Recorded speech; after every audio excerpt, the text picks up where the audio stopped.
What's up, everybody? Welcome to another episode of China Update, where I try and help you guys keep on top of the macro developments coming out of the world's #2 economy. My name is Tony. For those of you watching for the first time, I work in China in an executive role. A big part of my job requires that I follow those macro developments. So if that is something that you're interested in, and if you want to be just as informed as my clients, maybe consider subscribing. Everyone else, it's good to see you. I'm sorry that I've been so busy for the last 2 weeks. It's been crazy, but things have got back to normal now. It's calmed down a little bit now, so I can get back to doing 1 to 2 episodes a week. I hope you guys have been well. Merry Christmas for everyone. Happy New Year. Let's hope this year is better than last.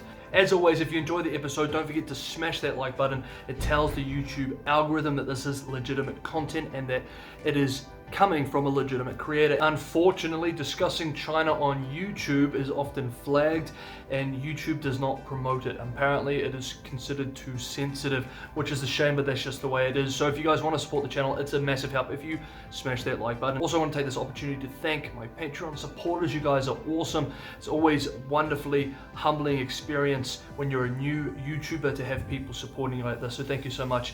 Now, with that said, without further ado, let's jump into this week's China Update. Over New Year's, General Secretary Xi Jinping gave his address to PRC nationals, and the theme of his speech was the continuation of a main domestic narrative pushed during the year 2020. That is, in a world of decay and chaos, the PRC system has guaranteed safety, security, and order for its citizens, and under the wise leadership of the party, the country continues down the road of prosperity.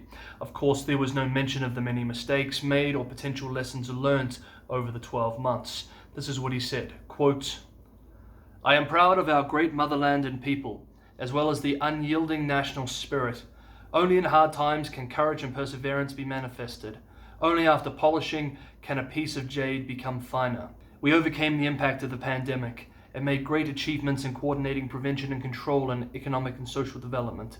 He went on to say, "China is the first major economy worldwide to achieve positive growth, and its GDP in 2020 is expected to step up to a new level of 100 trillion yuan. China has seen a good harvest in grain production for 17 years in a row.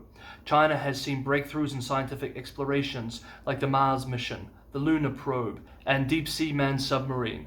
Construction of the Hainan free trade port is proceeding with vigor.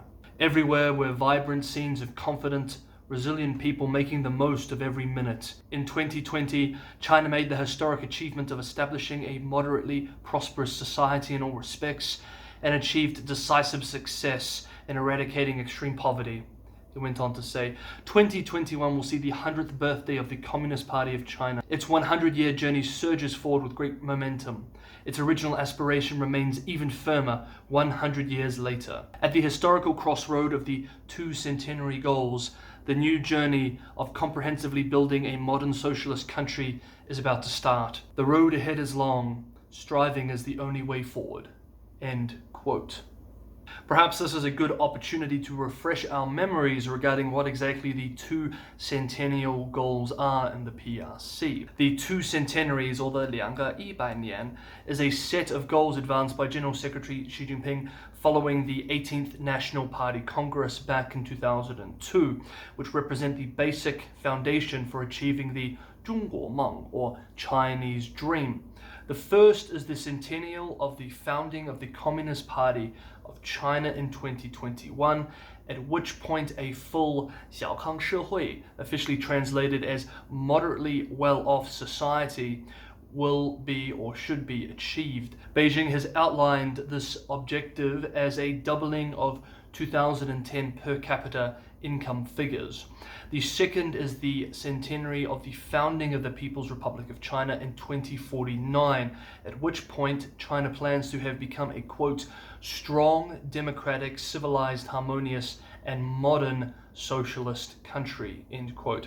There is still debate within China and overseas what exactly this means. Now let's briefly touch on the first one, which is supposed to be achieved this year. Even though 2020's economic performance has presented a challenge in claiming that the PRC has doubled the 2010 per capita income figures, I'm sure the government will find a palatable way of claiming that the objective has been met. Once an official goal has been set, after all, it is always achieved. officially at least. For example, last year it was claimed that extreme or absolute poverty was eradicated in China, even though depending on what measurement you use, the poverty rate in the mainland is somewhere between 17 and 30% of the population, representing hundreds of millions of people.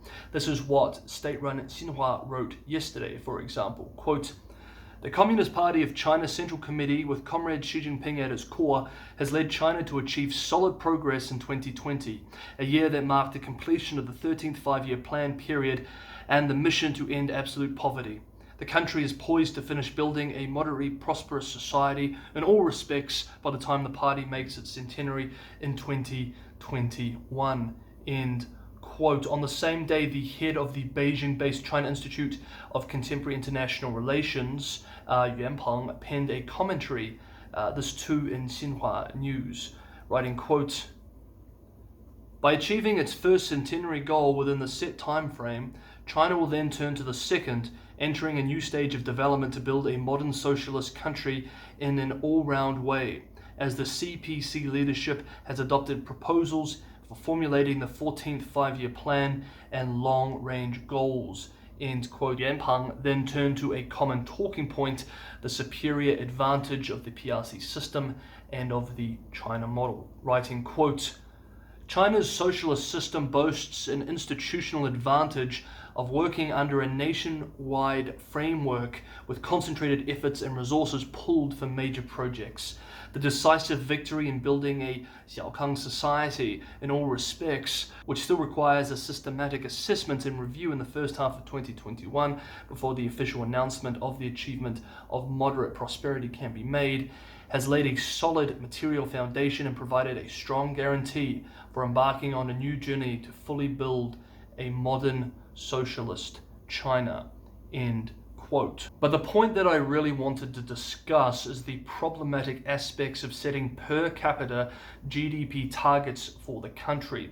As I discussed in a previous video, per capita GDP rates in the PRC are not only a poor measurement of relative prosperity of households in China, but actually can be counterproductive to enriching households generally. Due to the imbalances in the economy, Chinese households only enjoy about 40% of GDP as disposable income, compared to 60 to 70% in many other economies. Thus, a better measurement of household economic health would be per capita household disposable income. The other issue is that China has some of the highest levels of income disparity in the world, with a Gini coefficient rate nearing 0.5, even after government income redistributions. Thus, per capita GDP figures further distort the actual economic well-being of typical households in China.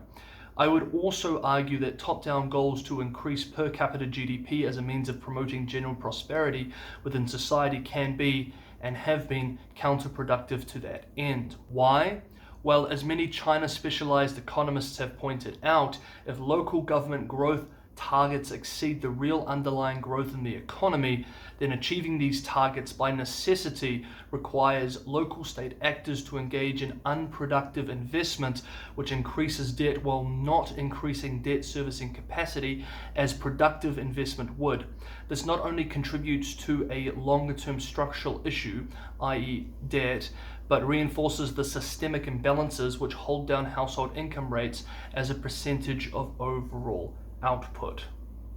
Well, they did it. They got an agreement signed by the end of the year. I was skeptical as to whether it would be signed in 2020. The economic benefits of the EU are pretty straightforward. Quote, "China has committed to an unprecedented level of market access for EU investors, giving European businesses certainty and predictability for their operations. The agreement will also significantly improve the level playing field for EU investors by laying down clear obligations on Chinese state-owned enterprises, prohibiting forced technology transfers and other distortive practices, and enhancing transparency of subsidies. EU companies will henceforth benefit from fairer treatment when competing in the Chinese market." End quote. There are, of course, still the political hurdles to clear within the EU itself. The European Parliament must ratify the agreement before it can take effect. For China, hot off the heels of signing RCEP, a trade pact that I believe was overhyped in media both in China and in the West, The EU investment deal represents more of a political and diplomatic victory for the PRC than an economic win.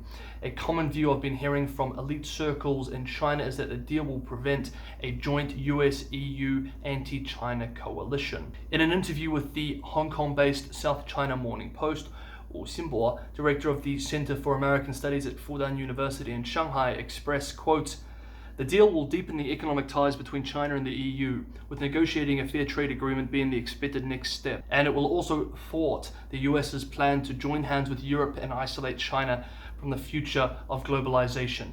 End quote. While the trade agreement is a big deal, geopolitically speaking, Beijing should not underestimate the level of dissatisfaction in the European Union towards the PRC currently. At the end of the day, of course, this is a trade agreement, and China has key economic motivations and objectives behind the agreement. Quote, "For China, this agreement will not only help to introduce advanced European technology and management expertise, but also help domestic companies go out and expand their investments in Europe. More importantly, the deal's focus on institutional openness and high-level fair competition will provide a better business environment for bilateral investment and push China to further promote reform through opening, thereby helping us to build a high-level market economy."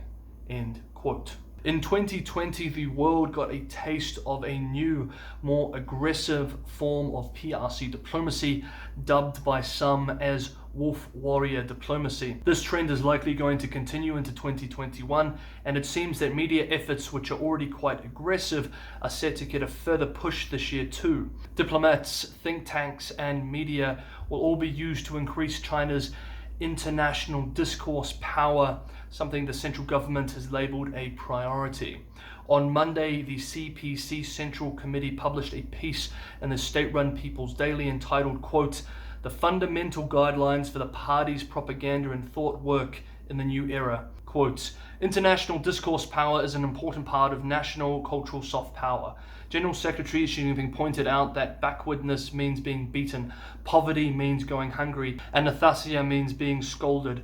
For a long time, our party has led the people to solve the three major problems of being beaten, starving, and being scolded. After generations of unremitting efforts, the first two problems have been basically solved, but the problem of being scolded has not been fundamentally solved. Striving for the right to speak internationally is a major issue that we must solve. General Secretary Xi Jinping pointed out that it is necessary to strengthen the construction of foreign discourse system, show Chinese thoughts more clearly, and put forward China's proposition more loudly.